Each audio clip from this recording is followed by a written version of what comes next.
morning, the 23rd day of November, 327 days into 2018, and this is NTV Today. Good morning again and welcome to the show. My name is Gladys Gachanja. We have a lot happening today and we shall keep you updated as we carry along with the broadcast. Now in studio, we shall be having a discussion on dyslexia, and it may be a foreign term to many thinking it is a Western condition, but we shall be unpacking it for you within this broadcast, and we are also following a number of stories across the country. Now, electricity distributor Kenya Power is releasing its financial results for the year ending 30th June 2018, and Alex Mwangi is on location and will give us an update on the 63% drop in profits. And Interior Cabinet Secretary Fred Matiang'i and Police Inspector General Joseph Boynet are meeting stakeholders in the law, order and governance sector. Silas Apollo is at the meeting and will appraise us on the same. Kevin Mutai is in Malindi on the follow-up of that abducted Italian lady earlier on in the week, and Martin Mwaura is also following cases of insecurity in Murang'a County. Well, this weekend, as you know, NTV is back on the road again, and we are headed to county number 39. Yes, that is county of Bungoma, and Zainab, Ismail and the team are already in Nakuru on the way to Bungoma at the moment, and we shall be crossing over to her in just a moment. But of course, as I mentioned, that the CS and the IG are meeting stakeholders in the law and order governance sector, and that is also ongoing as we speak. But for now, let's just get a snippet of what's going on the road with Zainab Ismail. Zainab? Thank you so much, Gladys. Indeed, NTV is on the road en route to County 039, Bungoma County. They call it hashtag FUFUA edition. Of course, it is a land full of culture and history and a lot of love. Well, this is a county that we are focusing on this particular weekend, but at this point, we are in Nakuru County en route to our destination. And of course, we will be taking a look at the focus and of course what that county has to offer. We understand that the county has a rich cultural history as well as a rich political history, emanating influential political bigwigs in the country. Masindo Muliro, the former late Wamalwa Kijana. Of course, we will be taking a look at what it has to offer in terms of that, the development, the infrastructure.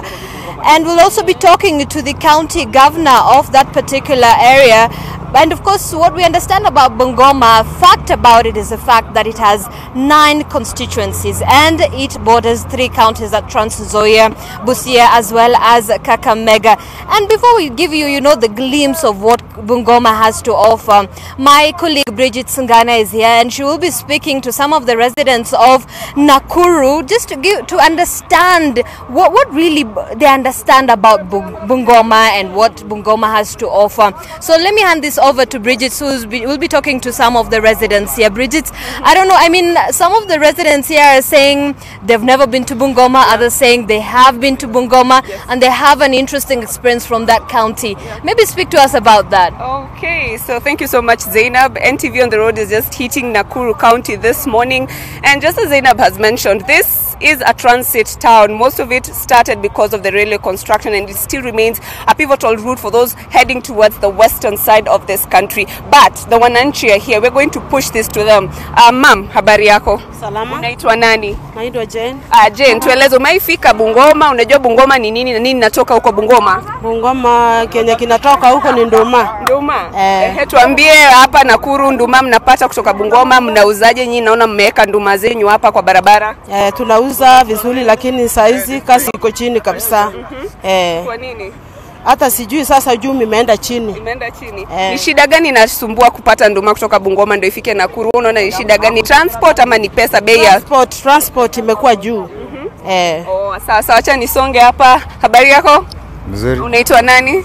Umeenda Bungoma? Bungoma bado. Unajua nini kuhusu Bungoma? Ni Western Kenya. Ni nini unajua imesifika kutoka hiyo side of the country? Mambo mingi tu ya Bungoma. Kama nini? Chakula ni mingi. Mambo tu mambo. Nini? Ati nasikia unasema ingoko ama nini? Hebu tuambie ingoko ni nini? Unaitwaje? Inaitwa Dominic. Dominic, tuambie umeisikia Bungoma, unajua ni nini natoka huko na inachangia vipi kwa uchumi wa nchi hii? Si fira lakini venye naona kunatoka huko nduma. Idako na kuku. Idako ni nini? I think I must have lost him somewhere. Habari, tuambie jina yako na kama umejua kuhusu Bungoma na ni nini unapenda sana kutoka hiyo eneo ya nchi. Kwa majina ni Daniel Senema. Sijaienda Bungoma, lakini kuisikia tu naisikia kwa sababu kutoka pande ile tunapata hii viazi ya nduma, tunapata kuku, tunapata vitu mingi kutoka pande ile, hata mahindi inatoka pande ile na kucha pande ile.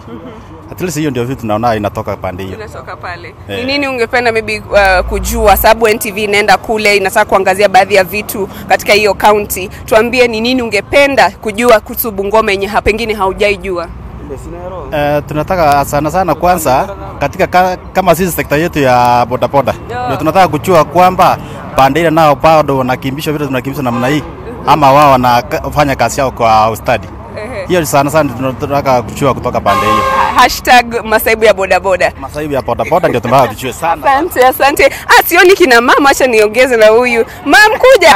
Ametoroka. Haya, asante. Tuambie wewe pengine tukimalizia. Ungependa kujua nini kuhusu Bungoma ama umeshaifika Bungoma wewe mwenyewe? Bado sijafika Bungoma. Majina yako? Naitwa Jackson Miyogo. Sasa mimi Kenya naongelea. Hii kazi yetu vile tunafukuza hivi. Nasikia pande nyingine kama Kisumu bado wako usalama.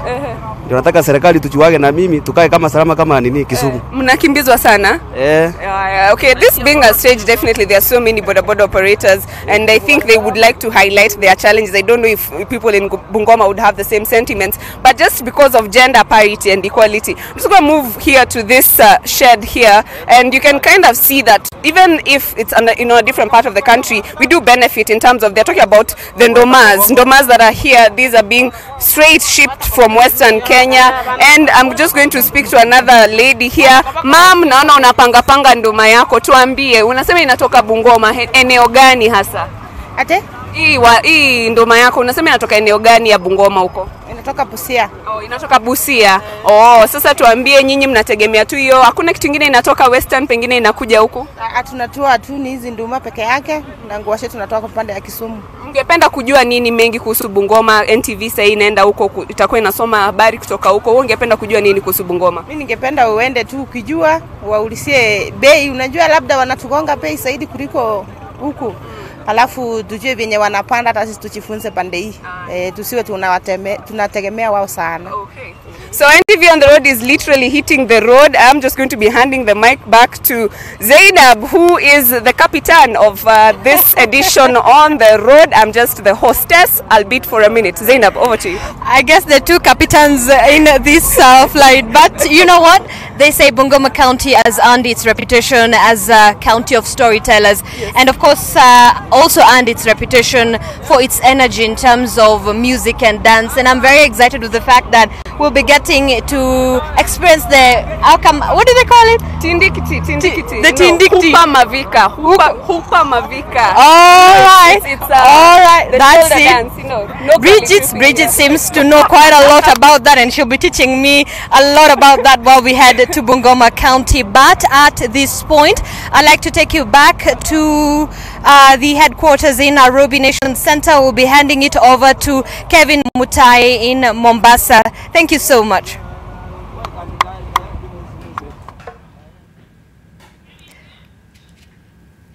Well, thank you so much. We are live from Malindi Police Station in Kilifi County, following up on the abduction of the Italian aid worker that happened on Tuesday night. And here we have been informed that the search and rescue mission is still ongoing. Remember, this is an operation that has been coordinated from this particular police station, and various security personnel from various institutions such as the KDF, the the Kenya Wildlife Service, and of course the Administration Police. They are all in a it's a multi-agency task force. They are out there in the vast forest of Galana Kulalu all the way to the Arabuko Sokoku forest, and they are trying everything they can to ensure that they rescue this particular aid worker. Remember, the operation has been going on from Tuesday night since the day of abduction that occurred. Remember, these gunmen ambushed that particular shopping center in Chakama, that is in Magarini constituency, and started firing indiscriminately towards the residents who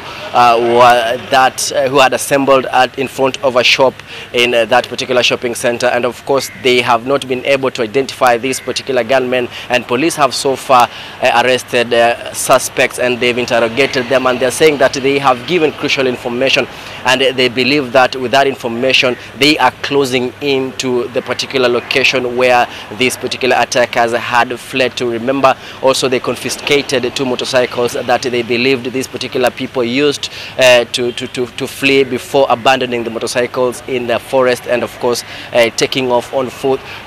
Right now we'll be leaving this particular police station. We'll be going to Chakama. We're told that there's a meeting happening right now. Of course, residents are fearing for more attacks, but of course police have been manning that particular region of Chakama all the way from Langobaya and to the other side of the river of Galana Kulalu. And the operation has been going on. We are told that officers have been there day and night. We met some of the officers who just arrived from the operation. They were on the night shift, and they got here at Malindi police station, where they had to debrief those officials in charge, or rather running the logistics from these particular police stations, because this is where all the information are being assembled before they are being disseminated. I mean, they're being distributed to relevant agencies in government. Of course, remember also we've had some sentiments from key stakeholders in the tourism industry, and of course we had an Italian spokesman of the Italian community here in Malindi saying that of course the Italian community is very sad about the abduction and are calling on the security agencies in the country to collaborate and work together with the Italian embassy to ensure that the rescue of Silvia Romano will of course come to a success. This is something that everybody has been lobbying for, the political leaders in this region, the residents themselves. They are calling on the government to do whatever they can to ensure that the culprits behind her abduction will be brought to book. Remember, I spoke with the Coast Regional Police Commander Norm Wivanda a couple of minutes ago, and he just left for the operation, and he's the one who is in charge of the ongoing operation. He said that they're leaving no stone unturned. He categorically stated that they have increased the radius of their operation, and he's saying that they've sealed all the loopholes, all the porous borders that perhaps these attackers might have run to, and they've increased surveillance. Of course, he also said that they're using choppers to increase on the surveillance there, and of course also they have come up with other ways, such as they are currently using drones, because he said that these attackers might have spotted the choppers, and now they have advanced in their search and rescue mission. There are drones running all over the vast forest, and they're very sure. He categorically said that they are closing in on the area that they suspect these particular attackers might be hiding. We have been receiving so many reports from yesterday night after we filed our reports, and we are keenly following in on them, but the county commissioner, together with the regional police commander, that is Norm Wivanda, the county police commander Frederick Ocheng, they are all working together. They have the equipment, they have the personnel, and remember, this has been a coordinated rescue mission comprising of various government law enforcers who are out there in the forest. They have the proper equipment, they have everything to ensure that this particular incident is addressed and return normalcy to that particular trading center called Chakama. Of course, we've also received reports that there have been fears of retaliatory attacks between the communities living around there, but of course police have assured us that the situation has been calmed and residents are up and about running their daily duties. We are off, will be off to the trading center right now, and we'll be there in a couple of hours, and we can assure our viewers that we will be keeping them up to date on what's happening in that region with the search and rescue. And I can assure you that the minute that police have any leads, or rather any crucial information, we will be covering all that for you, and we will be bringing it to you as soon as we can. But for now, that's the information that we can relay to you, and of course we'll be back with more in our subsequent bulletins during the day. But for now, let me hand it over back to you in the studio. Kevin Mutai speaking to us from the Malindi police station, and yes, we shall be looking forward to more information even as the search and rescue efforts are ongoing to find the Italian NGO worker who was abducted earlier in the week. And still staying with security matters, Interior Cabinet Secretary Fred Matiang'i and Police Inspector General Joseph Boynet are currently meeting stakeholders in the law and order and governance sector. Our reporter Silas Apollo is following up on the same, but what we know right now that the IG already spoke, is that new housing allowances for police have been approved and will be given starting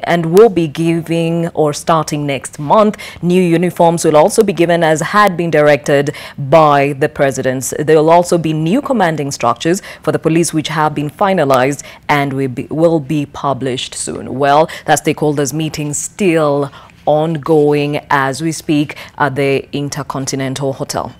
Stakeholders on issues on police reforms and oversight. Obviously noting that we have a mandate to enforce, the police service has the mandate to enforce the law. I think we can't run away from that. They are the law enforcers. And they also have the mandate to preserve life and property and assist members of the public. Utumishi kwa wote. That basically is the work of the police service. All we endeavor to do is to ensure that probably as we proceed, this particular arm of our government does this with a little bit more sensitivity to the needs to observe human rights here and there, and basically ensure that we have a police force that is able to command greater trust and confidence in the public, both ways. Because lately we've also seen incidences where the public is attacking the police. I'm not sure that's something as a nation we would encourage. So it goes both ways, where the police respect the public, and also the public holds the police with high regard and respect. As an authority, we appreciate implementation of the recommendations of that conference. And also, we would like to mention that it's not all war, between IPOA and the police service. They have implemented quite a number of recommendations from IPOA. So far, the recommendations on housing have been adopted, and as the IG has noted, they are on course in implementation. We've also seen authority to incur expenditure for the OCSAs is operational. And with the recent launch of the IOU premises, which are separate from the head office of the National Police Service. And these are pointers that police reforms are actually on course and working. And those are some of the recommendations from IPOA that has been adopted. However, through this effective and meaningful cooperation and collaboration, as an authority, we anticipate that certain areas that have previously posed a few challenges will be enhanced. Among these is enhancement of cooperation by members of the service through, obviously, the leadership of the IG and the DIGs together with the Directorate of Criminal Investigations for effective realization of IPOA mandate. We've had instances where we have duplicity of cases under investigation. While we appreciate that is the duty of the service to carry out criminal investigations, the law envisages that where the authority is seized of a matter involving a police officer, the service withdraws from it to allow independent investigation. Also in the area of reporting of deaths, as per the 6th Schedule Part B, Paragraph 5 of the Service Act, which provides that any use of firearms that lead to death, serious injury, and other grave consequences should be reported by the officer in charge or another direct superior of the person who caused the death or injury to the Independent Police Oversight Authority. Whereas, this has not always been the case. However, as an authority, we expect compliance, and particularly at this time when we have the spirit of cooperation and collaboration. Access to information by the authority under Section 7. Well, that is a stakeholders meeting amongst those in the law and order and governance sectors, and it is being presided over by Fred Matiang'i, that is the Cabinet Secretary for Interior, and the IG Joseph Boynet. A lot coming from that meeting, and as I had mentioned earlier on, a few announcements have actually been made in that meeting. Silas Apollo will be following up on the same and giving us more details as we go along, but we're also expecting, as I said, the CS for Interior to speak, and we shall cross over to that when he is ready. For now, that conversation around dyslexia. Well, this is one condition that most people, especially in the African setting, think it is a Western condition. Well, let's break it down for you so that you understand why it is important to have this conversation this morning. To start with, what is dyslexia? Well, it is a term for disorders and that involve difficulty in learning to read or interpret words, letters, and other symbols. Now, how or what causes dyslexia? It is caused by a disorder in the cognitive or brain processes, and we'll be delving into it further now that we have experts and those living with us in studio. And what are the symptoms? Well, these could include late talking, learning new words slowly, and a delay in learning to read, among other symptoms. And what is the treatment? Well, one can live a perfectly normal life with treatment, but to be honest, this condition cannot be cured. Well, we shall be delving into that very important conversation right here in studio, and to help me have that conversation with me is Kendi Kamanja Okech, who is the founder of Talk Dyslexia, which is a community-based organization. Thank you for your time. Josephine Kenya, who is a caregiver and mother to a daughter living with dyslexia. Thank you for making time. And Simon Mwangi, who is a special learning specialist. Thank you for making time. Well, people just listening to dyslexia feels very removed, and I think at this point is where we'll start off with Simon to just give us an idea exactly what dyslexia mean. When somebody comes and says, or you diagnose them with dyslexia, what are they dealing with? Yeah, thank you. I'm glad to be here. Dyslexia is a condition. First, is not a brain damage or is not a medical condition. Is when a student have difficulty in writing, spelling, and reading. Yeah, that is dyslexia in a very simple way. Okay, and how do you know if somebody is dyslexic or just getting or having slowed milestones in life, especially when it comes to the children? Yeah, dyslexia can be identified at an early age of 5 years, and it is keen to note that dyslexia it can manifest itself in classroom situation when a child starts schooling. So there are various symptoms that a teacher can check and realize that a learner has dyslexia, and then after that you can now proceed to assessment. Okay, now Josephine, your daughter was diagnosed with dyslexia. How old was she? She was diagnosed quite late. We didn't know about it early enough. How old was she? She was 9. Yeah, so for all those other years, she was going through a lot of problems in school, and not doing her classwork, not doing her homework.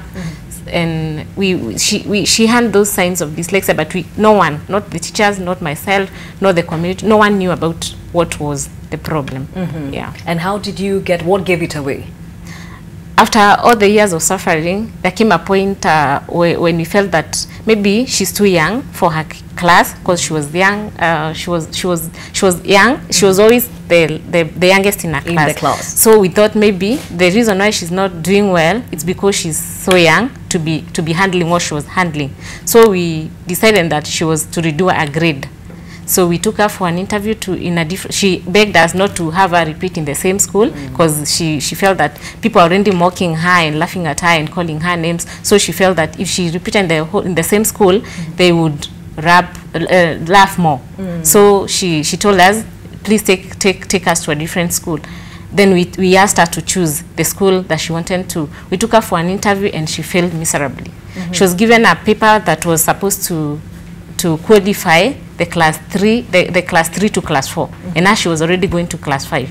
So when she did the paper, she got a 26% out of 3 papers, and the person who was near her in whatever, she was he had 78%. So she scored so low. So we begged the teacher, because she's going to repeat, can she just repeat in those grades? Then they told us, no, it cannot work. She cannot repeat. We don't take below 80. So we gave her some history of her performance since she joined school, because she has always been the last. Then she told us, maybe this kid has a psychological problem. She also didn't know that it was dyslexia. She told us she might be having a psychological problem. Can you take her to a counselor?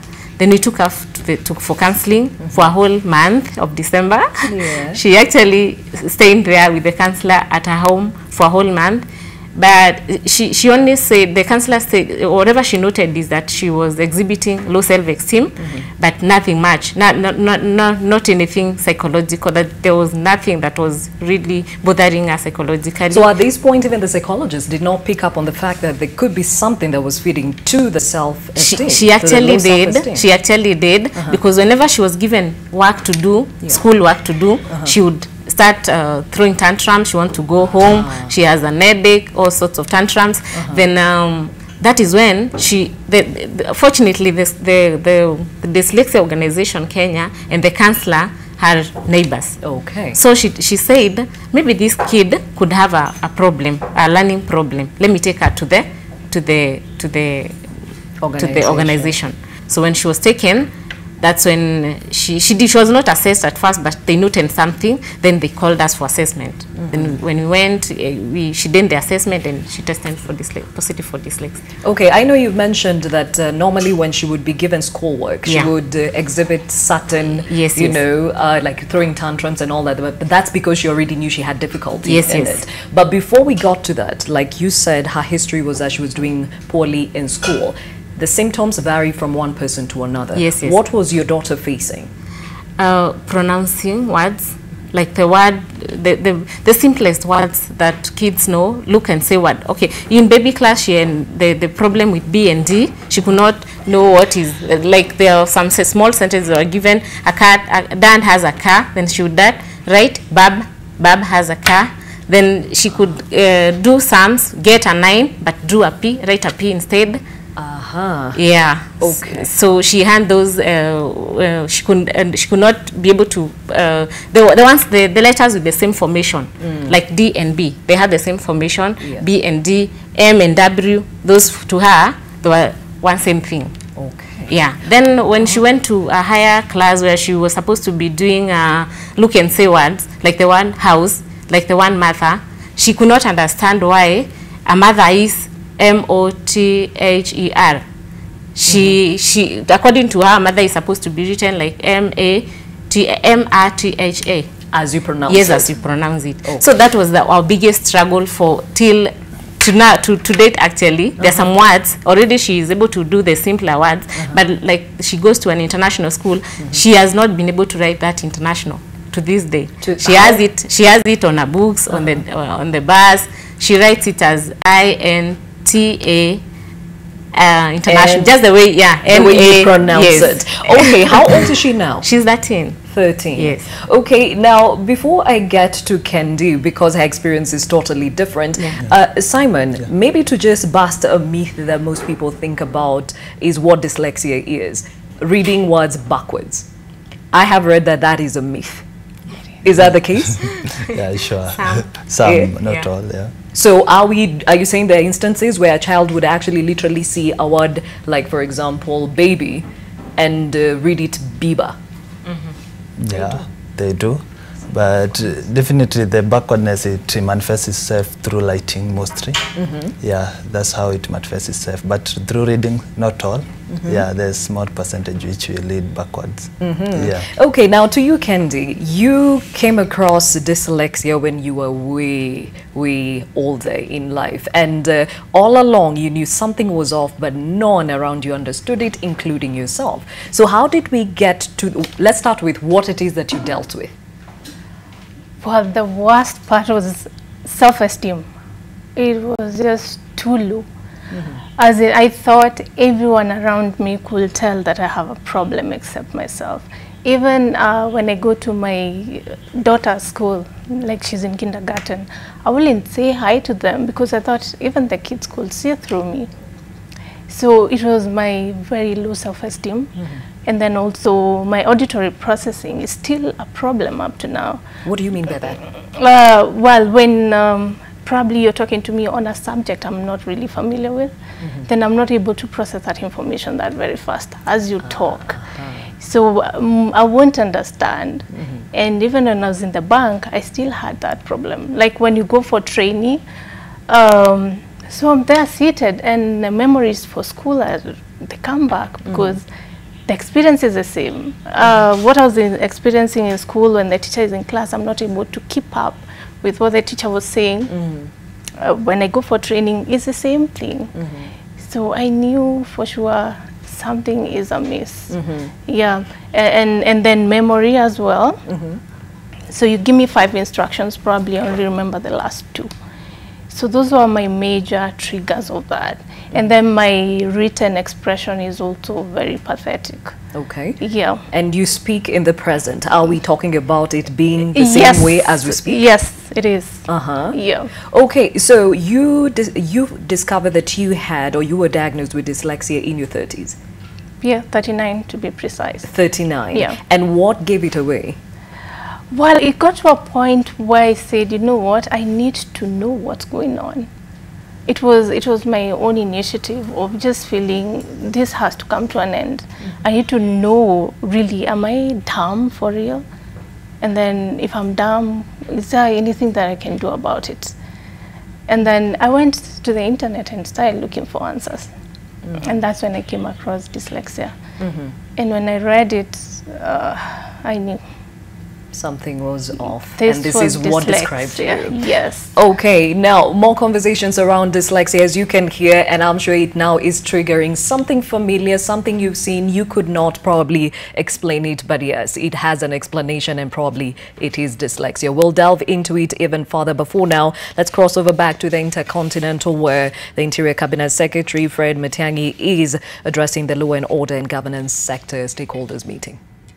A speech that the President made to the National Defense Council some time back, where the President has constantly articulated the grand objective of building one nation, one Kenya, where we work together, the focus being providing safety and security to the Kenyan people. When that is the focus, then the positions we hold, the perspectives from which we come, do not matter. What matters is achieving the objective of providing security and safety to the people of Kenya. And that then calls upon all of us to reason together, to work together, to deal with facts as they are, not to look at each other as enemies. I dare say to you, and as usual, I will, I'll just say it all bluntly. The challenges we have, half of them will be solved if we changed attitude. Half the challenges we have will be dealt with once we deal with attitude. And let me demonstrate to you how we ourselves as the executive branch of government are changing attitude. No one has sued us more than Katiba Institute. And they are in this room this morning with us. And I am willing to meet them. My good friend there, we shake hands. Where we disagree, I want us to talk. We are sued all the time by all these good people. My friend Irungu Horton here, occasionally we agree. In most cases, we don't agree. But I spent time with him so that I can understand his perspective and he can understand my perspective so that we can move the country forward, especially in the security sector. And therefore, I want to urge you, first of all, as a citizen of this country and all of you as citizens of our great country, that time is here for us to change our attitude in the manner in which we work. Let us work together, reason together, come together for the good of our country. What that means in practical terms is that for those of us who are taking decisions, whether we are at the Ministry of Interior or the National Police Service, when our colleagues from civil society and our colleagues from IPOA and other agencies speak to us, they are not doing so because they hate us. They are raising issues because they want us to make changes that are good for the country. And so we do not ignore or denigrate what they tell us. We listen to them and we work with them on those facts. What that means also is that for our colleagues in civil society and for our colleagues in the non-state acting agencies, we also need to walk away from the what for a long time has existed as a populist, stereotypical way of looking at police, for example. The police are the ultimate sinners. All sinners are in the police force and all holy people are elsewhere. It doesn't work that way. Because you see, that's the common thing, you know, that police are sinners. Anything you can think of. That's why I was saying earlier that, you know, why is it that we spend so much time talking about police brutality and we have never spoken about civilians' brutality? And I've said this, let me repeat it again here today to us. To be very honest with you, from the bottom of my heart, nothing pains me, and I didn't encounter this until I came to the Ministry of Interior. I never encountered this in my public life until, you know, the President appointed me CS Interior.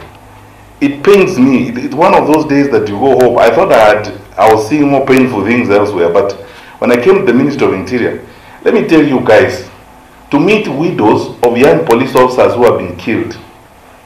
You see, going to meet widows of those young police officers who have been killed. Some of these young police officers who graduate, we post them to work, and then they are killed. In some cases, one time we lost 15 of them. In another case, we lost police officers in Laikipia who were not even in an operation. They are actually just gone to pitch camp to start preparing where they will operate from and prepare to support efforts against anti-stock theft unit in Laikipia. And they were ambushed, the whole lot of them, including their commander, and they were killed. To meet the widows of these young families is pain that you cannot describe as a human being. And then all this in the hands of crime. To see police officers who are killed by criminals and so on. Why is it that we are quick to talk about, you know, these things and we don't address the pain that these police officers go through? The cost of providing security is not as easy as we think it is. That's why I'm challenging my colleagues who are here from civil society, that now is the time for all of us to step up efforts and educate our people on how they can enjoy their rights without hurting others, so that the police have got less work to do in the long run. Let's build a community that looks out for each other. And when we have disputes, let's deal with them as one people. The dichotomy between us in the security sector and others would change once we start with a change of attitude and engage. And therefore, I promise you, I have made this promise before. I did in April when we inaugurated our consultative policing forum, and I want to repeat it again in the presence of our colleagues from IPOA who have joined the team today. I promise you that from our end in the Ministry of Interior, from now forward, we will always maintain a genuinely open mind, a genuinely open door. We will listen to each other because it's good for our country, so that we reduce the amount of time and negative energy that is spent on criticizing each other and so on, so that we start building each other and building the security sector. We welcome the proposals that we have received. And truth be told, actually, PS Kibicho chairs our police reform technical team, and he knows this. We have taken on board the comments and ideas we get from IPOA, what our colleagues from civil society tell us, Kiema and his team. We reason with you. And I want to tell you sincerely, we will continue to listen to each other and to move forward, because this country belongs to all of us and we want to move in that direction together. So let's all do a responsible thing. Where there are issues, let's put them on the table and discuss them very openly. And then sometimes let us also avoid, you know, going overboard on these kinds of issues. For example, I have listened times without number, and of course we are public officers, we cannot discriminate against, you know, who speaks to us and so on. Members of Parliament have come to our office in the boardroom, brought me lists, and people come and say, oh, Mr. Minister, these people were killed, extrajudicial killings. One time, I actually took the names I was given and sat down, about 3 or 4 months ago, and called the agencies, and we sat down with people and walked down the list that I was given. And I told people the other day, of the 13 names that I was given, 9 of them were died in the course of where our own police officers died in the process. Others were killed, you know, when they crossed over the border to Somalia. But all those things are lumped on the police. It's the police in Kenya who have done this and so on. I am not denying, and let me tell you, I do not want to be a presumptuous public servant who says things because they are politically correct. It is also true that actually in our ranks we could be having officers or individuals who commit mistakes. I am the first one to admit to you that yes, in our numbers, we also have colleagues who actually do not behave right. We will not defend them, and we will not hide from that reality. The IG can tell you here himself. There are cases where I have picked up the phone myself after I've received certain complaints and demanded from the IG, we've got to get to the bottom of this matter and sort it out. I was in Kilifi last week, to give you a practical example. When the women rape in Kilifi walked up to me and said, we're investigating a case where a police officer was involved in rape in a police station, we think nothing has been done and so on. Right there, I called the regional commander, the county commander, the regional commissioner, and everybody. We sat together. I asked them, are you aware of the case that the honorable member is raising? They said, oh, we are aware of it, but we are trying to investigate. I said, look, where is the officer involved? We are trying to have orderly room proceedings. I said, you can't have orderly room proceedings until he is disarmed, arrested, locked up, and we begin investigation. And do that today. I moved aside, I called the Inspector General. The Inspector General said, that is the way it's going to happen. And the investigations continued. Because you see, the truth of the matter is this. Someone who rapes is basically a criminal, whether they are wearing our uniform or not. We can't defend them because they are wearing our uniform. They know under the standing orders they are not supposed to be doing that. They know that is not right. And we, as responsible public servants, cannot defend that. So we work together in cases where we will actually have similar situations like those ones I dealt with in Kilifi. We will rise up to the occasion and do the right thing. And I want to tell you this, my colleagues. I have a slightly different opinion from my good friend, the chair of the Security Committee. He painted a very apocalyptic picture. You are going to be harassed, you won't be liked, people don't like you. Listen, look for Mr. Macharia and Jeru, he will tell you.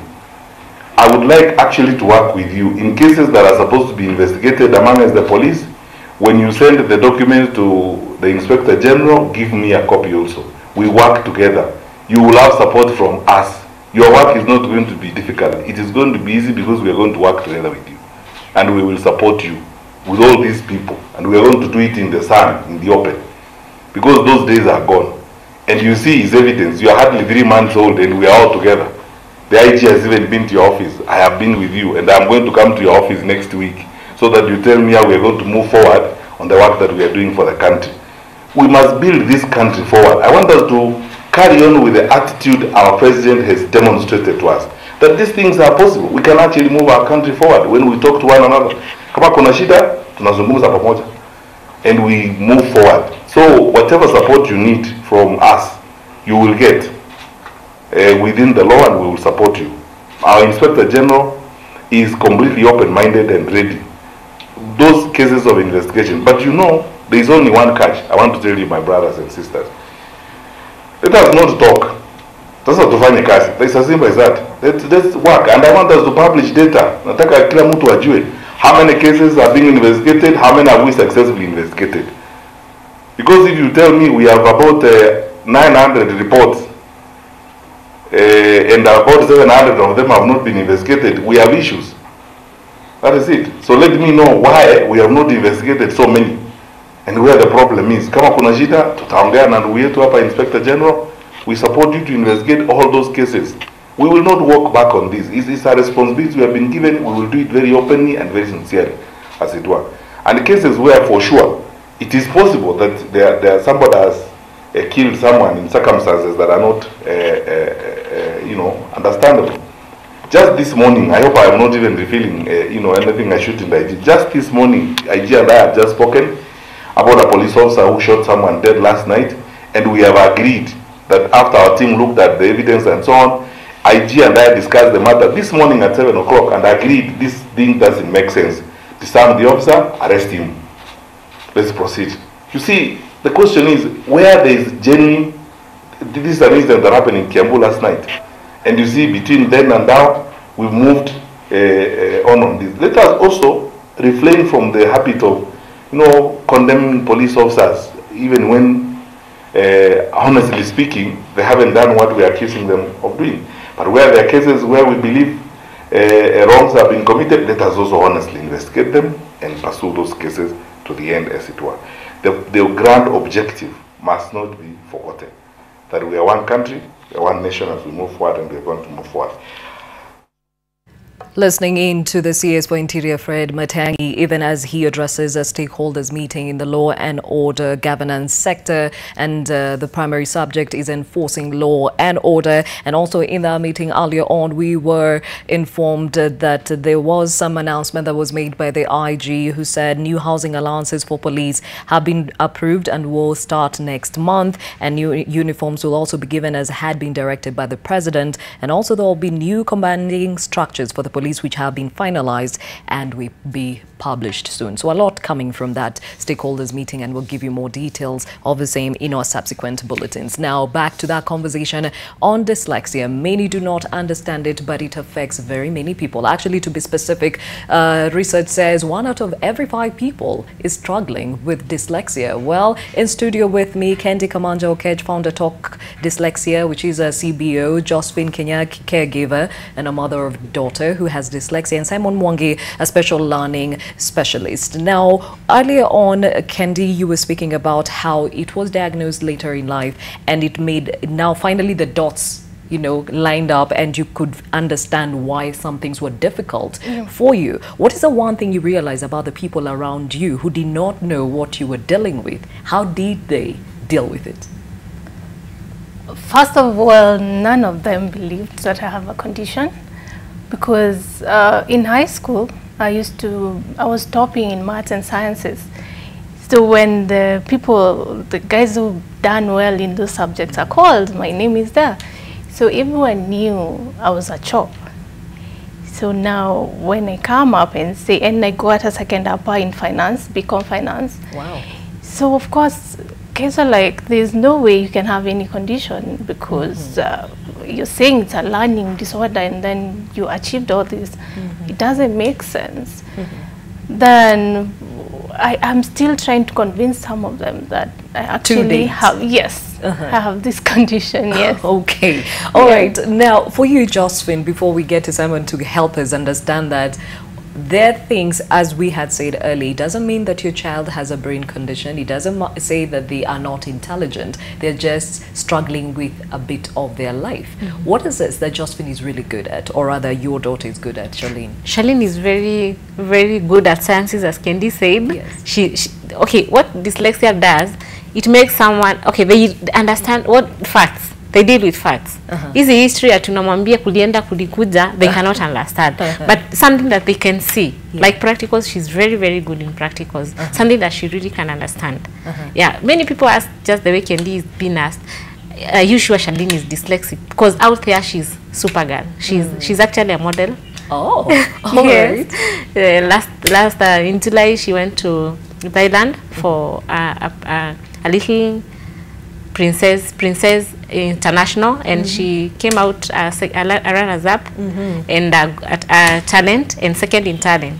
Wow. She actually sings very well. Okay, yes. Well done to her. Yeah. Now, Simon, help us understand how this works. Yeah. They struggle with one thing, but they can be geniuses in other things. Yeah. What is normally going on there? Yeah, so first, dyslexia affects a part of a brain which is in left hemisphere. The cerebral cortex, which controls language, attention, it controls thought, consciousness, and even the way you try to perceive things. So in terms of how one is able to do one thing and cannot be able to do the other, you find like most dyslexic have high IQ. And you find they are always curious, and they have creative skills. And you find like they have poor punctuation, they have poor grammar, but they are creative writers. And one thing is they are mainly affected by too much information. There are many, but when they're given a chance to do what they love and what interests them, they can do it better, and you can be amazed on how they are doing these things. But when you are forcing them to focus in one area, maybe in school, you focus them to read history, and they are not interested. And that history, the way you are teaching them, is not the way they want to learn. Because as a teacher, you should not teach them the way you want. You should teach them the way they understand these things. There is a way that they can learn. Okay. Yes. And of course, that can only come out from a teacher who understands what dyslexia is. True. And I'll come back to you, Josephine. When now you changed your child to a different school and they found out she had dyslexia, what is this about the teachers now that they are doing differently to accommodate her? Okay, what happened after the assessment, went back to the teacher where she had gone for the interview, and he told her these are the results and these are the recommendations. What she told us, I cannot accommodate her because I don't have, in 844, there's no way I'm able to give her more time during the exams. If it's 40 minutes, it's 40 minutes. Give her more time for lessons. If it's 40 minutes, it's 40 minutes for the lesson. If it's then talent, the recommendation is that look out for what she's best in and nurture it. In 844, it's more of books than the outside. So she told us, I'm sorry, I'm not able to take her because I don't even have special teachers who are going to handle her. So we went back to her former school. We did not even say that we had gone out there looking for a school because we didn't have finances at the time. We just decided let her back. She proceed to class 5. Then as we organize ourselves. During the time, we have also relaxed because we had really pushed her to the edge. The teachers, we told her, please don't punish her. If she doesn't know, let her do what she is able to handle. Let her not be pressurized. So everybody relaxed, and now she deteriorated the more. Actually, by the time the year was ending, she scored around 150 or thereabout marks for her end of the year exam. Okay. So we sat down with the dad and felt that enough is enough. We have to do what we have to do, and we place her to the other school. So it was just the school has the two systems, so we just moved her to the British curriculum. And do they have facilities to accommodate a child with dyslexia? And it's part of the curriculum? Yes. Okay, now, Candy, clearly we have a condition, some don't even understand it, but it actually exists. And if there is a school that has, the facilities to accommodate those that need special learning, it goes a long way to see how much we do not understand dyslexia. So how have you been able to break it down maybe to institutions of learning? Well, I've been going and giving my story because, well, fortunately, my story is a success story. But there are those who give up. They dropped out of school because, like, I had to repeat Form 2. Yeah, my composition at some point was so bad the teacher read it out loud in class and putting all my spelling mistakes on the board and putting me under so much humiliation and shame. So I tried to show the teachers that these kids they're not stupid, they're not dumb. And they're so frustrated with themselves, more than you as a parent or as a teacher, because they can't understand why is it things that seem so easy for everyone else, they're so hard for them. And when no one understands them, their self-esteem is so affected that they only believe, they only know failure. And in 844, it's academics. So if you're good in sports, if you're creative, if you're good in design, we will not pick that. So somewhere where you have a chance to shine, there's no chance for you to do that. So you only know about school and failing.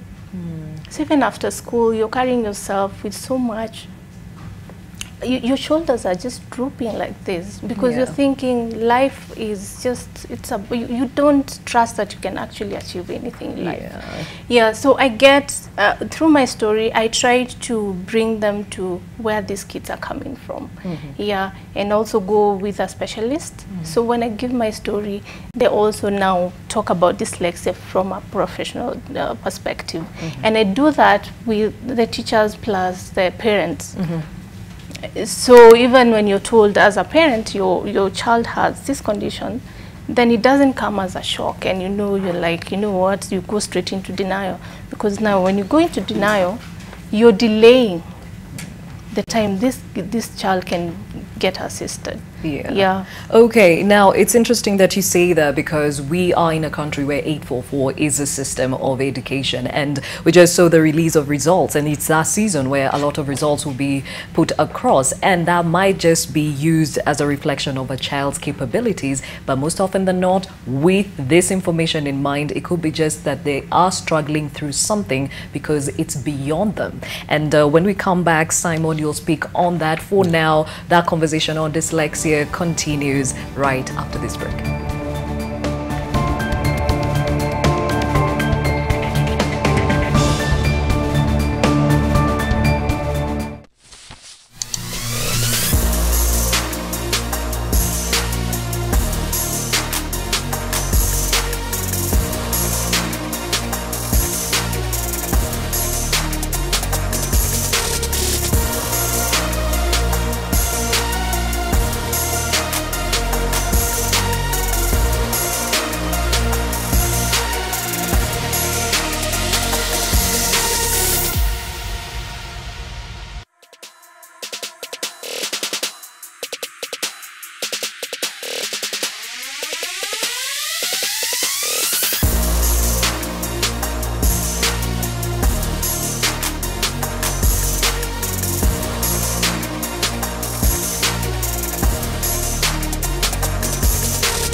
Thank you for staying with NTV Today. My name is Gladys Gachanja. Our discussion this morning about dyslexia, which is a term that is referred to describe learning disorders that have to do with interpreting words, letters and other symbols, even speaking. Some take a long time before they can learn how to speak, especially when it comes to children. And a lot of great information coming out of this discussion. But before I reintroduce my panelists this morning, let's cross over to Murang'a County, where reporter Martin Maura is following up on the insecurity status in that county. Martin? Thank you, Gladys, in studio. Now, we are coming live from Murang'a Kandundu area, to be specific.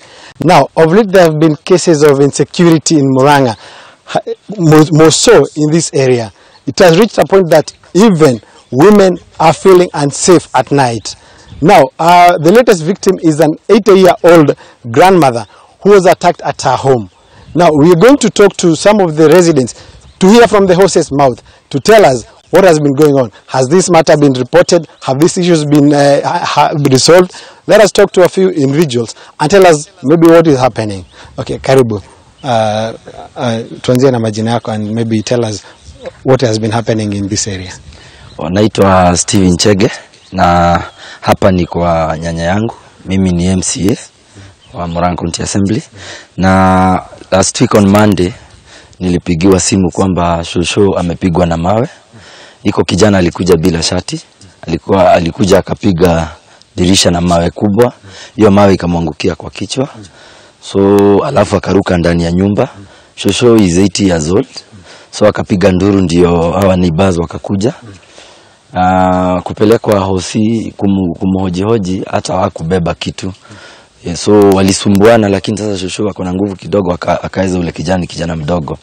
Lakini of late uncle yangu na wengine wameniambia issues za bangi hapa. Kuna kwari imefunguliwa hapa, inasemekana inaleta idlers wengi. And there is a very insecurity system, kwa sababu we are in devolution na tunafaa kudevolve mpaka the system, the security. Lakini unapata Kadundu hakuna police post. Polisi wote ni kama wako kwa matatu sahi wote.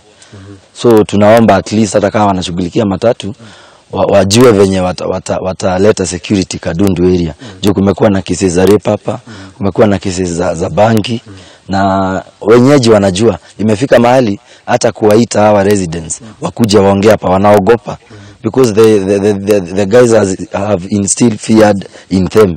Wako na uoga mpaka wa kuongea na kujiexpress. Juu utaongea alafu wakuja kwako usiku. So hata imekuwa stress kuwaita hapa ndio at least waseme venye inaendelea. So nataka kuchallenge the county commissioner Murang'a, at least wajue, na Matiang'i pia places kama hizi wajue venye wataleta police post na kitu kama hiyo, because tunataka pia security ikuwe developed. Ndio shosho kama huyu at least ameelea watoto wake, amekuwa mzee. Ni vibaya akikuja kuatakiwa kwake nyumbani, si kwa barabara. Maybe apart from wizi wa shosho kuatakiwa, kumekuwa na maneno mengine kama Police Commander Coast that we have 17 people in custody. We have further arrested 3 other persons whom we consider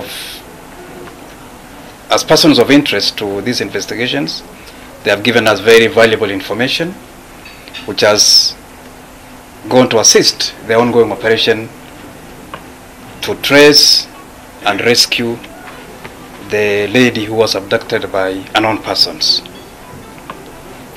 We have a significant measure of optimism that we should be able to find the lady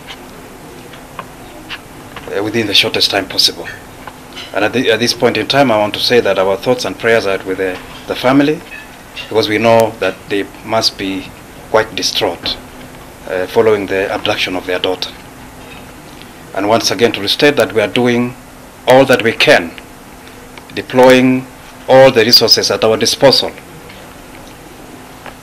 to find the lady. It is a multi-agency effort involving police officers, units from KDF, from KWS, and of importance also to recognize is the role of the local residents. They have given us a lot of support, and I want to thank the residents of that area for supporting this effort. Secondly, on the upcoming Blue Economy Conference, we are set and ready to ensure that the participants, both local and those who will come from overseas and from the Ministry of Foreign Affairs, we expect up to 12,000 delegates. We have drawn the operation order. We have mobilized the required personnel and other resources to ensure that the conference starts and ends well. And in this respect, I want to assure those who will be coming, especially from afar, that we are set as police to cover the conference and ensure that everyone is safe and secure. So, welcome to Nairobi and welcome to the conference. Number three, I think I need to give an update on what the CS alluded to earlier on in the previous engagement, that indeed there was an incident earlier this morning in Thindigwa in Kiambu, in which a police officer who was coming from assignment in Mombasa arrived at the residential quarters, and from what he has told us, he saw persons whom he thought were up to no good. So in what he thought was the right way to do, confronted people he thought were intended to attack him and used firearms, thereby killing that other person who was turned out to have been another police officer. The county commander Kiambu, together with the DC officer in that county, assist of that matter, and we want to establish what exactly happened, and should it turn out that that officer was at fault, he will certainly appear in court and charged with the right offenses.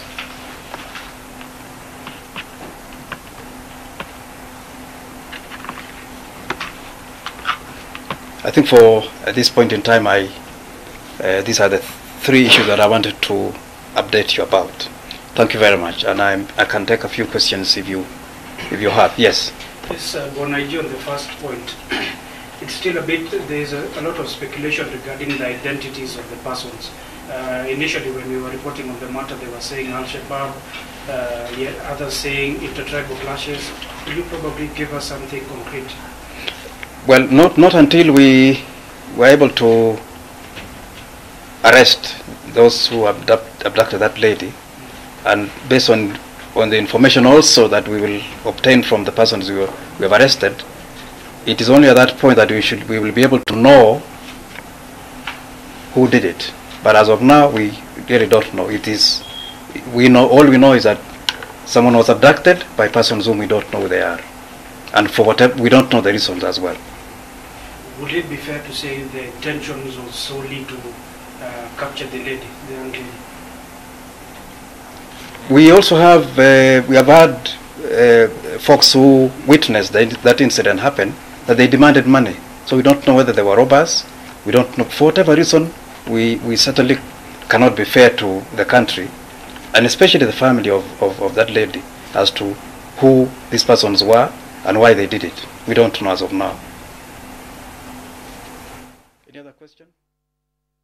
IG Joseph Boynet speaking on a few matters. One of them, he is actually talking about the latest search and rescue efforts ongoing in Kilifi to find the Italian NGO worker who was abducted earlier on in the week. And he categorically says that those that abducted her are still unknown and they have no idea why she was abducted in the first place. But the same search and rescue efforts are still ongoing, even even as they try to find where she would have been taken. He says 17 people have been arrested in connection to that kidnapping, and a lot more will be coming from his department to update us on the status of that incident. Now, something else he's touched on is the Sustainable Blue Economy Conference, which is 3 days away, and it will be coming for the first time in Nairobi. Over 4,000 participants expected to come to Nairobi, and he says all is set security-wise to ensure that all that will be participating in this economy will be secured. Well, again, a lot more coming out of that law, order and governance sector stakeholders meeting, and we'll keep you updated as and when we get the information. For now, back to that conversation on dyslexia, and it's interesting to see a lot of people reacting to the same, and I'm informed that our reporter, that is Martin Maure, is still standing by. We cut him off to listen to the IG, but he is still online with the latest from Murang'a County. Thank you, Gladys. As I had earlier told you, there has been an increase in insecurity in this area of Kandundu. Now, as our conversation was ongoing, I'll continue seeking sentiments from the residents. And now, where we were, kindly tell us, there's been cases of insecurity in this area. Yeah. Maybe your call to the security committee. Yeah, ndo nilikuwa nasema at least tunaomba security committee at least walete police post kama ni patrols hata mchana. Because sasa kama nyanya wa 80 years kupigiwa kwake nyumbani, that is so unfortunate. Na at least tunaona polisi wamejaa kwa barabara hizi, wana concentrate sana na issues za matatu, lakini wanasahau kuwa kuna the local security issues ambazo ni mingi. Kwanza Murang'a of late zimekuwa mingi sana. Okay. Yes.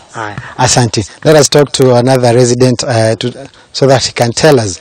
Oh, I see he's accompanied by the grandmother who was recently attacked. Okay.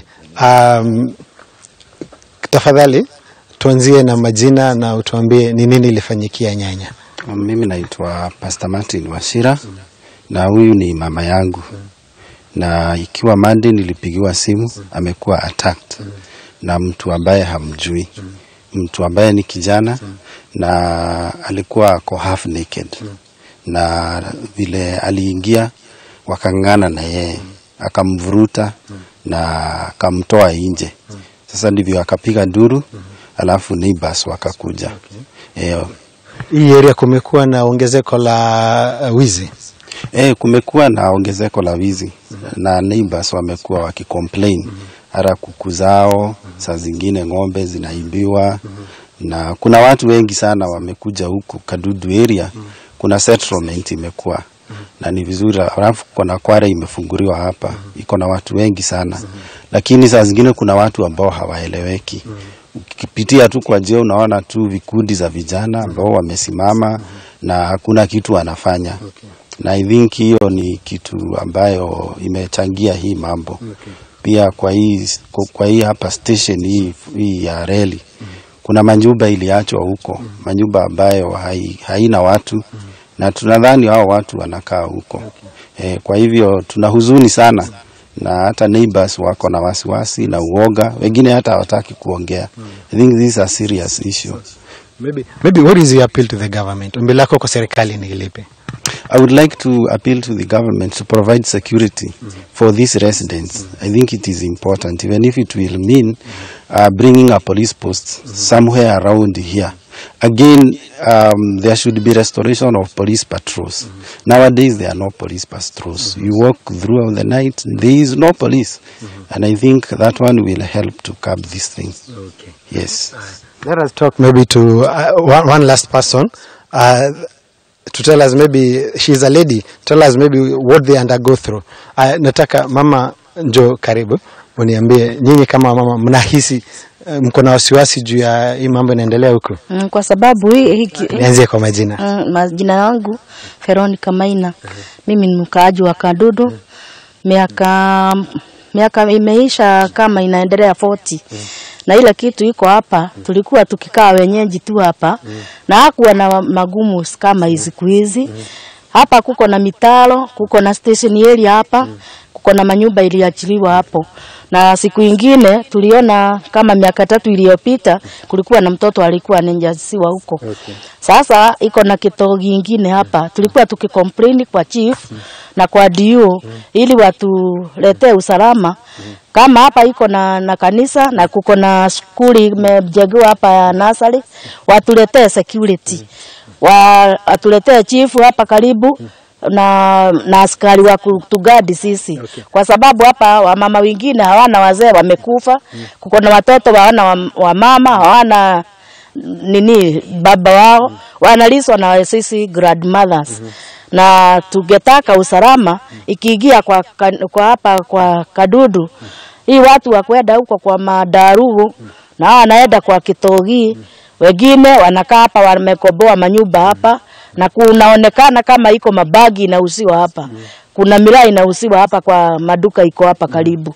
Sasa security ikiwa tutakuwa tugegadiwa na hawa, waone vile usalama itakuwa, kwa sababu mama hajapigwa kama kuko na security. Kwa sababu inaonekana wamenyemelea hapa na wanaona hakuna security.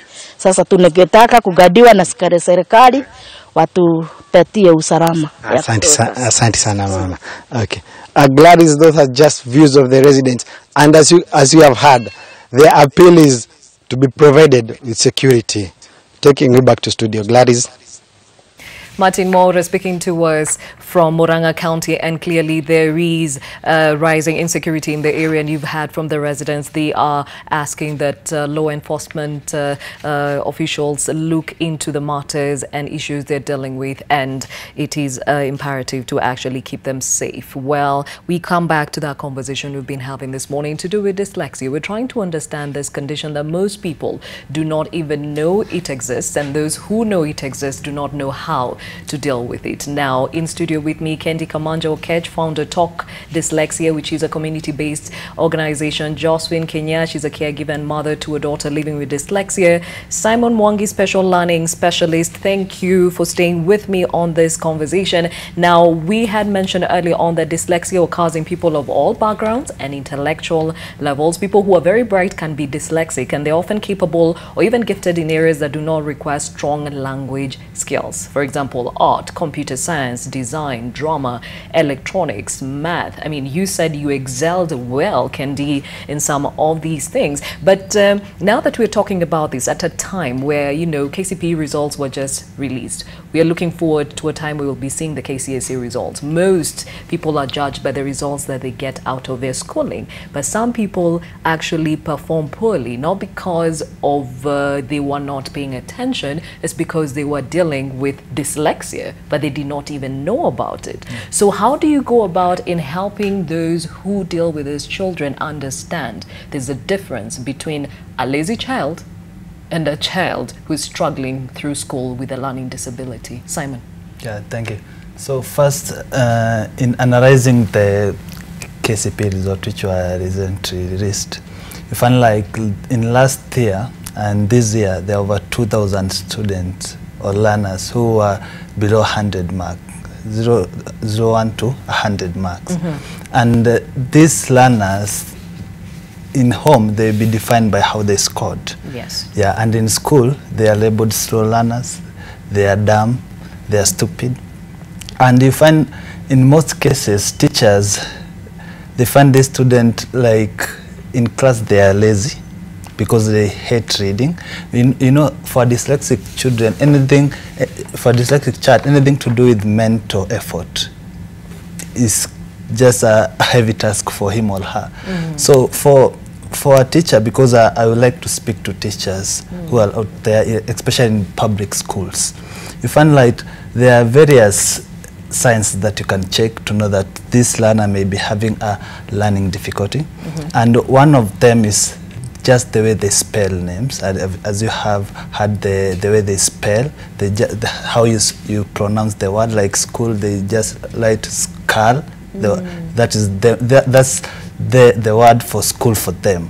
And most of them, they point punctuation in grammar, and even you find some of them, they can't express themselves. Even, you know, in our public schools, they take turns when reading, for example, a story in a class.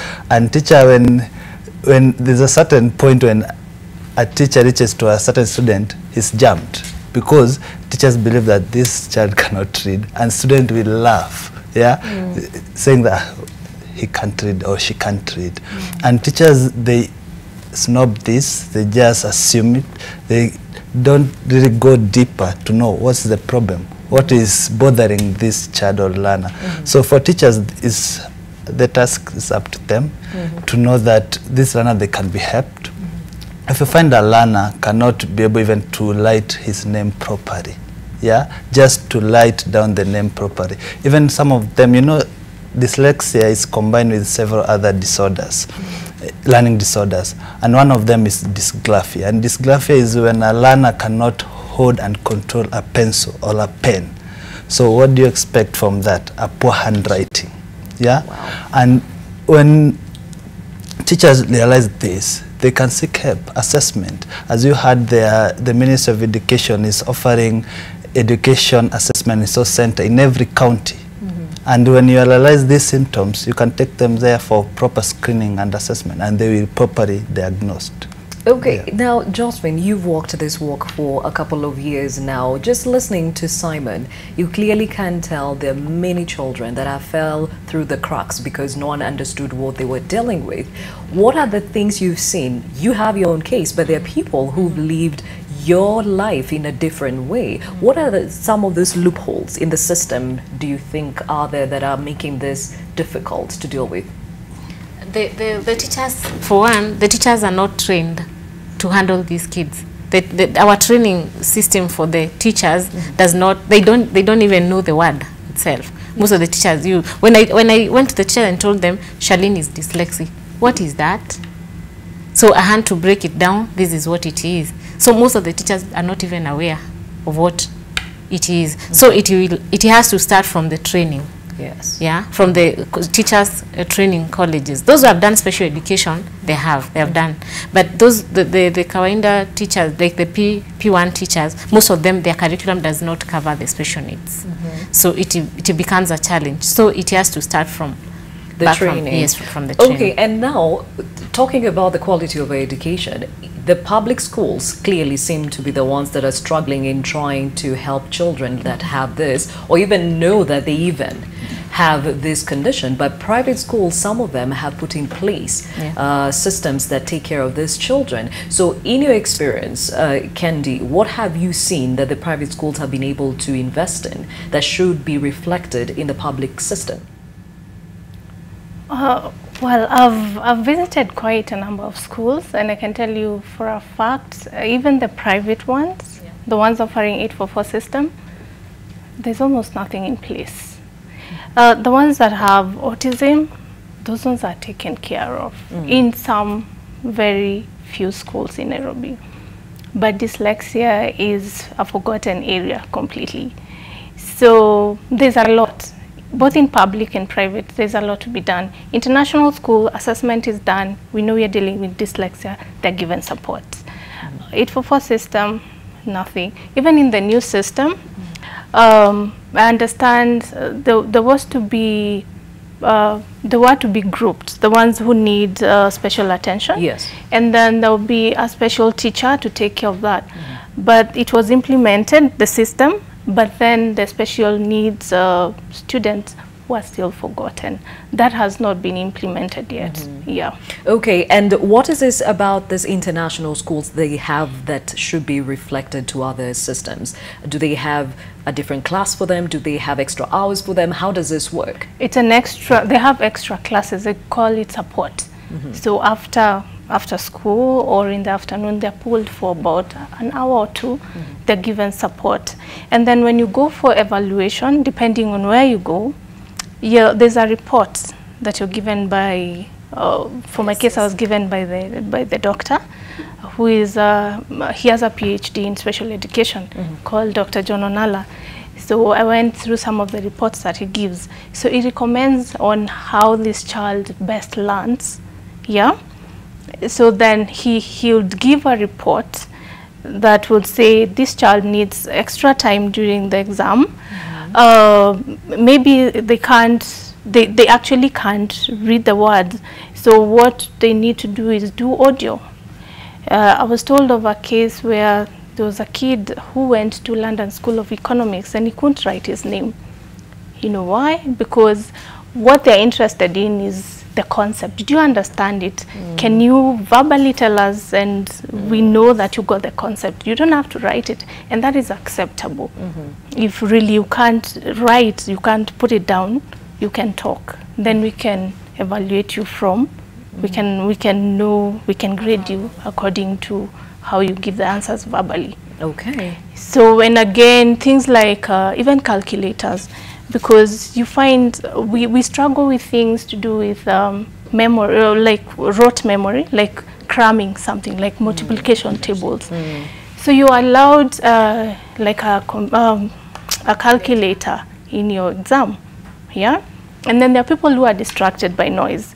Like, for example, me, I mean, when there's noise and you're talking to me, I can't differentiate between the noise and you. Everything becomes noise. Okay. So even in the exam, you're given a special room where it's quiet so you can concentrate.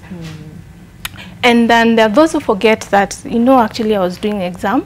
So they're given a prompter, someone to go remind them, hey, we are doing exams, carry on. Yeah, such things. And then there's something called, the ones who can't really write, then they're allowed, I can come and with my recorder to record the teachers they are talking. Then I can go home and listen to it later. Okay. Yeah, so those are called accommodations that some of the international schools do. And it is interesting at this point to note that with the right treatment and support, you can live a full life. And just to give you an idea of people that are living an excellent life despite being diagnosed with dyslexia on an international level, Tom Cruise, the actor, actually is one that is living with dyslexia. Whoopi Goldberg. We're talking about people like Keira Knightley, she's also living with dyslexia. Anthony Hopkins, Steven Spielberg, yes, he lives with dyslexia. Anderson Cooper. This is just a list to show that dyslexia, if actually diagnosed, can be treated and you can live a full life. We've got Danny Glover, who lives with it. Of course, George, or rather Washington, what's his name?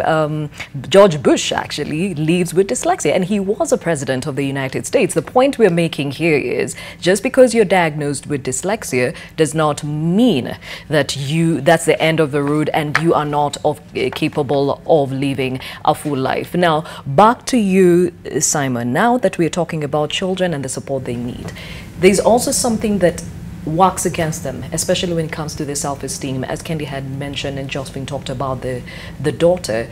How is it possible to protect them in that way when it comes to schools? You're dealing with a whole bunch of students. Some do not understand what the student is going through, even if the teachers do. So those that are actually tasked to protect this child, what should be put in place so that you don't enable them academically, but you punch their self-esteem? Yeah, so first in Kenyan setup, education setup, in Kenyan school, especially public schools, and I think that the ministry, there's an abolition of ranking of students. You know, when there's this ranking from number 1 up to the last, and most of them, they are the last, they are the second last and the last students in school, and that is evident. So teachers should also advocate for a different way of maybe measuring their academic skills, evaluating their academic skills, and documenting their academic skills. They should design something that, they should come and design something that it will enable them to know that they are progressing academically, but not putting them together with other, I would say, normal children or learners. And the other thing is, in a class setup, there is various things that you can do in a class to enable this student to develop self-esteem and also confidence. When they try to do something, kindly appreciate them. It's not like when they are trying to read, you allow the other learners to laugh at them. And And I think the teachers themselves, they should stop this labeling of learners, and even how they talk in the staff room. You know, some of these students, they can access this information about how the teachers talk about a certain learner in a class. So for me, I think it's pretty clear these teachers, they need to support, they need to know, and they need to ensure that they are close to these learners. They have daily discussions, and the school, they should have counseling. They should just be taken slowly, step by step, through a school counselor. And all this support is in school, but they are not used effectively, especially for this learner with dyslexia. Okay, now I have a question here from a lady called Mame, I think. Yes, she's asking, so when I have a child with this condition, where in Nairobi can I get help? And maybe Candy, you can tell us, where can somebody get help? There's Kenya Institute of Special Education. It's in Kasarani, sorry, Kise. It's free of charge, or you can have it done privately. There's Dr. John Onala, who did my evaluation. There's cases here in Kasarani as well. There's Dyslexia Organization, Kenya. They do evaluation as well. Where else? Yeah, I think I will give some suggestion for a parent who is at maybe in Mwingi, maybe those parents who can't afford this private assessment. For example, in Nairobi, there is education assessment resource centers in Jogolod, at St. Paul, even at in Westland, there is APDK. There's a NIAC center there where they can be assessed and they can get a placement. They can be given a suggestion or a school where they can be accommodated. Okay. Yeah, and in various counties, as we said, there are IAC officers who are then in the Ministry of Education, and they can seek help and they'll be assisted. Okay, now I'll get to you, Jocelyn, so that at least you can tell us if there's a support group that works with you or other parents that you can exchange notes on the same, even as you bring up children that are living with dyslexia. Before now, I'm informed we need to cross over to Kilifi, where the Governor, Amason Kingi, is giving an update on the search and rescue efforts ongoing in finding the Italian NGO worker who was kidnapped earlier in the week. Swali langu la kwanza mheshimiwa ni kwamba huku Chakama kuna mashirika mawili mbali na lile la Langobari ambayo yote yako under Italian NGOs. Kuna shirika ambalo liko netwa Kiri leo tumetembelea kijiji cha Chakama ili kubaini yale yalojiri hivi majuzi, ambapo kuna wananchi 5 ambao walijeruhiwa, kwa sasa wako hospitali, na pia kuna mwanadada wa asili ya Kiitaliano ambaye alitekwa nyara na kwa sasa hatujui yuko wapi. Kwa hivyo jambo hilo tukia nilikuwa nje ya nchi, katika nchi ya Italia, na nikasema heri nifanye vovote vile, lakini nifike katika kijiji hiki ili nione ni vipi kisa hiki kilijiri. Kwa hivyo tumekuja hapa, tumepata ujumbe kamili, na kulingana na yale ambao wanazungumzwa na wananchi kutoka sehemu hii ama kijiji hiki, ni kwamba maharamia hawa hawakuja eti kuiba mali yoyote. Manake maduka, watu waliporusha zile grenade zao, walipopiga ile mlio wa risasi, watu walikimbia, na kulingana na ushahidi ni kwamba maduka yalikuwa wazi. Kwa hivyo ingekuwa walikuja hapa kuiba, pengine wangechukua vitu vingi sana, wangechukua vitu vya madukani, wangechukua mifugo, lakini hata baada ya watu kukimbia na kuacha mali zao bila usalama wote, hakuna chochote kilichoibwa, ili hali tu waliingia katika nyumba hii na kumsaka na kumshika yule msichana wa asili ya Kiitaliano na kutoroka naye. Kwa hivyo tojozi kwamba kulingana na ule shahidi ni kama walikuja hapa na lengo na shabaha lao la maramia hawa kuja katika kijiji hiki ilikuwa ni kumteka nyara yule dada wa asili ya Kiitaliano. Kwa hivyo kitu ambacho wananchi pia wanasema ni kwamba ingekuwa kulikuwa na usaidizi wa haraka wa polisi pengine jambo hili ama watu hangefika mbali, wangeshikwa ama kisa kama hiki hakingefanyika. Manake maharamia hawa bila shaka walijua kwamba askari ama usalama, kituo cha askari hakiko karibu hapa. Na nafikiri hilo ni jambo ambalo lazima sisi kama viongozi tulitathmini vizuri. Kitu ambacho hata mimi kinanishangaza kama governor ni kwamba tuko na AP camp hapa karibu la Baolala. Na inasemekana kwamba kisa hiki kilifanyika mnamo wa saa 1:30 hivi jioni, ambapo watu walikuwa bado wanapita pite zao, na ilichukua muda masaa zaidi ya masaa. Walikuja hapa saa 3. Maaskari walikuja hapa saa 3. Kwa hivyo zaidi ya lisali moja na ndipo akapata usaidizi wa askari. Na kulingana na vile ambavyo nimeulizia ni kwa nini askari pengine walichukua muda kufika hapa, inasemekana kwamba kituo cha askari cha AP hapa Baolala, Langobaya, hapa Langobaya Baolala, ni kwamba hawana usafiri. Ilibidi usiku ule walipopata habari waanze kutafuta hizi pikipiki ili kufika hapa. Na ni jambo la kuhuzunisha kwamba sehemu kama hizi ambazo zimekumbwa na visa kama hivi, manake hili si kisa cha kwanza kukipata katika sehemu ya Chakama. Nakumbuka kuna wakati mimi mwenyewe nilikuja baada ya kuwa kulikuwa na mzozo mkubwa baina ya wafugaji na wachungaji, na kulikuwa na mambo ya kuvutana huku na huku, na mimi mwenyewe nikaja hapa na nikasema kwamba kuna umuhimu kwamba tulete usalama katika vitongoji hivi ambavyo viko mbali na miji mikubwa ya Kilifi. Lakini baada ya miaka hiyo yote hatujaona huduma hii ya usalama kupelekwa mashinani. Pengine kisa hiki kimetufanya tufungue macho zaidi kwamba tuhakikishe kwamba vile vitongoji, hususan vile ambavyo viko nje na miji mikubwa ya kaunti yetu, ni kwamba tuwe na vituo vya polisi. Ni vizuri kituo cha polisi kiwe mbali zaidi katika ule ukuta ama katika yale zile boundaries za county, kuliko kuchukua polisi wote tuwaweke katika miji mikubwa, ili hali wananchi katika vitongoji kama hivi ndio ambao wako vulnerable ama wanaweza kuingia wakati wowote ule. Kwa hivyo nafikiri ni jambo ambalo limetupatia funzo, na naamini kwamba wale wahusika, manake mimi kama governor ni jambo ambalo nitalisukuma kwa kina, kuona kwamba si Chakama tu peke yake, manake tuna vitongoji vingi katika kaunti ya Kilifi ambao vinahitaji kuwa na usalama. Kuna kitongoji cha Chakama, kuna upande wa Kamale, kuna upande wa Kanagoni, upande wa Kaloleni ndani huko. Kwa hivyo ni vitu ambavyo lazima sisi kama viongozi tuone kwamba usalama, askari wetu si askari tu wa mijini, lakini wao askari ambao wako katika vitongoji vyetu, ili visa kama hivi kitokea angalau tuwe tunaweza. Pengine gavana, ili swala la kutekwa nyara kwa Silvana Romano, ni yapi ambayo ungeweza kutueleza?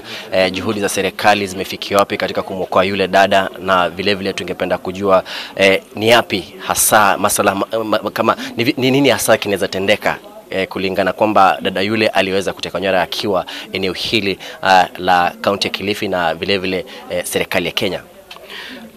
Tunataka tu kuzungumza kama serikali kwamba serikali ya kitaifa na serikali ya kaunti tunafanya hima, tunafanya vile vovote vile kadri ya uwezo wetu kuona kwamba yule mwanadada aliyetekwa nyara angalau tumempata.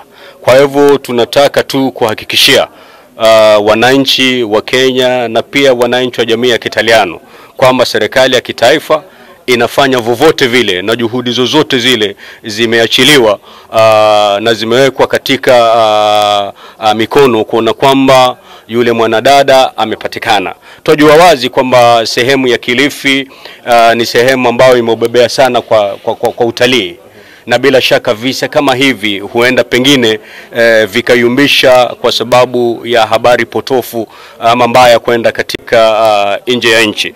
Tunataka tuambie Wataliano na watalii wote kutoka nchi zozote zile kwamba hiki kisa ni kisa cha kipekee, kisichukuliwe kama kisa ambacho kinaashiria hali ya usalama katika kaunti ya Kilifi na hali ya usalama katika Jamhuri ya Kenya.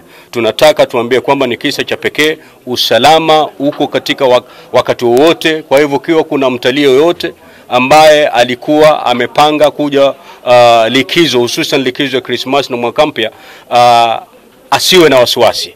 Wageni wetu ambao wanakuja kuzuru Kenya, hususan katika sehemu ya kaunti ya Kilifi, usalama umeimarishwa, usalama upo. Kwa hivyo kisa hiki kisifanye mtalii yoyote eti akatae ama akatize safari yake ya kuja katika kaunti ya Kilifi, ama kuja katika bara, ama kuja katika Jamhuri ya Kenya kwa sababu ya kisa hiki. Ni kisa cha kipekee na tunataka tukichukulie hivyo hivyo kama kisa cha kigaidi cha kipekee.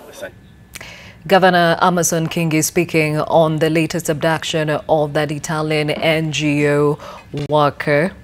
To ensure that this particular issue will be addressed, and of course urging the government of Italy and the government of Kenya to work together and ensure that they come to an amicable solution, saying that security personnel have been dispatched to various places in this region. And of course he has called on the security minister Fred Matiang'i to ensure that police stations are installed in this particular place to ensure that security personnel are available when needed by residents. Those are just a few sentiments that he managed to say, but we are still following up on this issue. We are at Chakama Trading Center where the incident occurred, and we will be bringing you more updates as soon as we get them. But for now, let me hand you back over to studio so that you can be able to get other stories.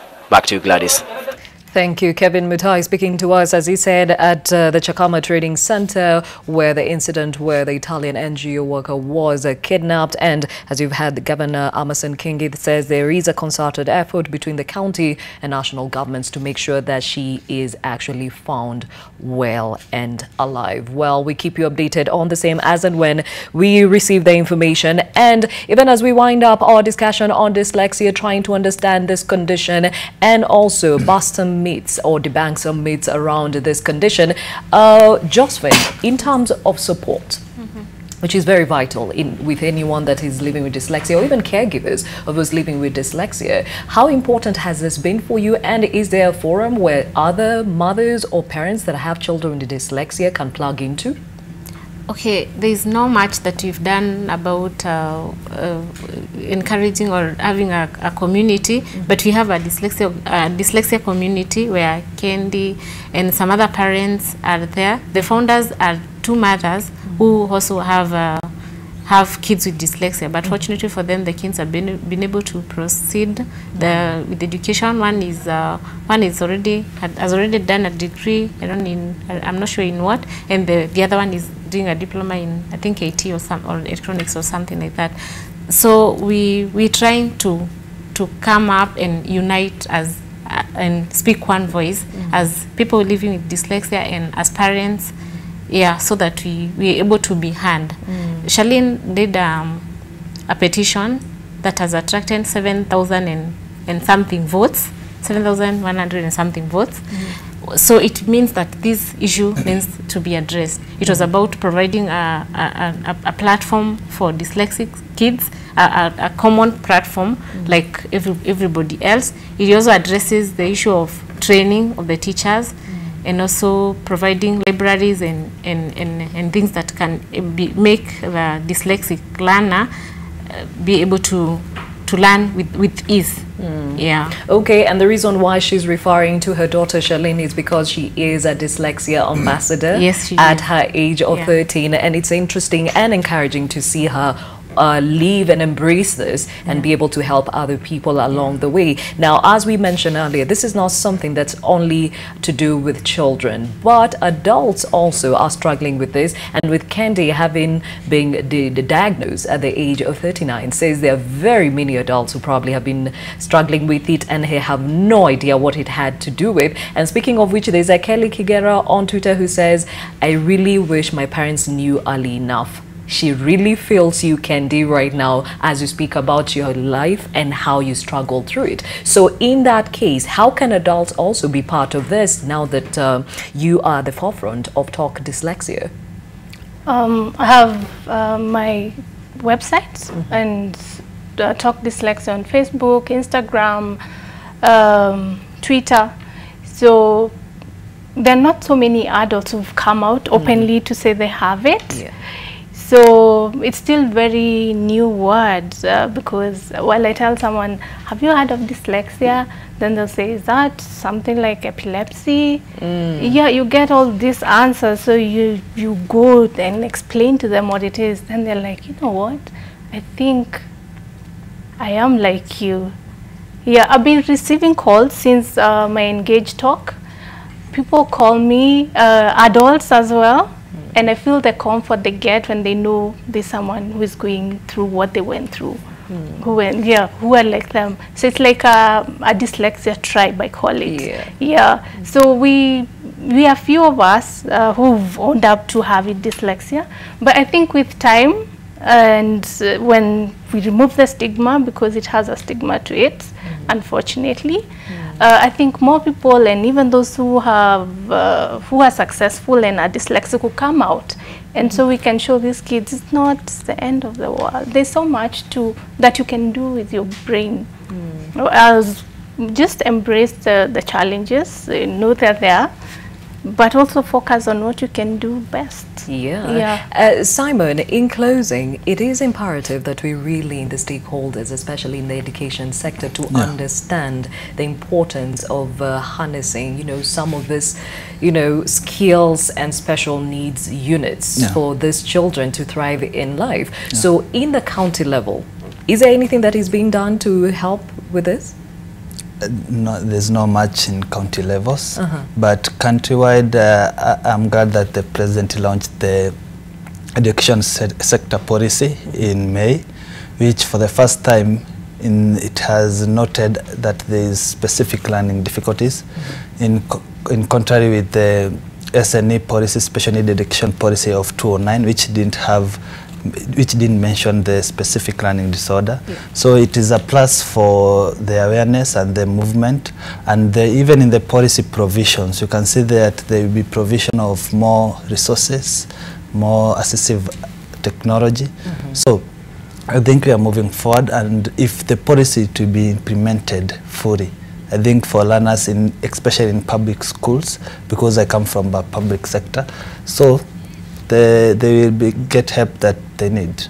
Okay. Now, just before you've walked this walk, and it's not been an easy one. And what would you like, people to understand how that shoe pinches? It's not easy. Let me say it's not easy. From the word go, we have to make so many adjustments and changes in our life to accommodate our daughter. First, we had to move homes. Okay, at first there's a time we placed her in boarding at the age of 8. So that, because we used to live far, we've changed school so many times, she's in a 4th school. So when we moved her to the 3rd school, it was far from home, so she could not come back home early. She was dropped first and being the first and picked being the first. So we decided let her board so that she will be able, she could board over the weekdays, and then we pick her on Friday. Then I will not keep calm. On Wednesday I'm going to school to check on her. Then Friday I pick her again. Then after all that, nothing came out of it. The more you pressure, the more she deteriorated. So we brought her home. Then the distance was still a bother. We had to move from where I used to live to near her school. Then after that, we could have a teacher tuitioning her after classes. That was also, we had to chip in to finance that. Every day we could pay like 300 shillings for her to the evening class for 1 hour. Sometimes you couldn't even forget that she's in school. Wow. Yeah, so it has been a real journey, but then we also the switching on off from the 844 system to the other system. It comes with a lot of finance. It is an expensive affair. Yes, it's actually the school fees tripled. Yeah. All right. Thank you so much for your, availability and giving us insight on dyslexia. Kendi Kamanjo Ketch, founder Talk Dyslexia, Josephine Kenya, caregiver and mother to a daughter living with dyslexia, and Simon Mwangi, special learning specialist. I'm sure you've learned a thing or two and you do know where to reach out to if you need this help. Well, right now we cross over to Bungoma County, to be specific, the Kibabi University, where they are holding their third graduation ceremony, and it has started as we speak.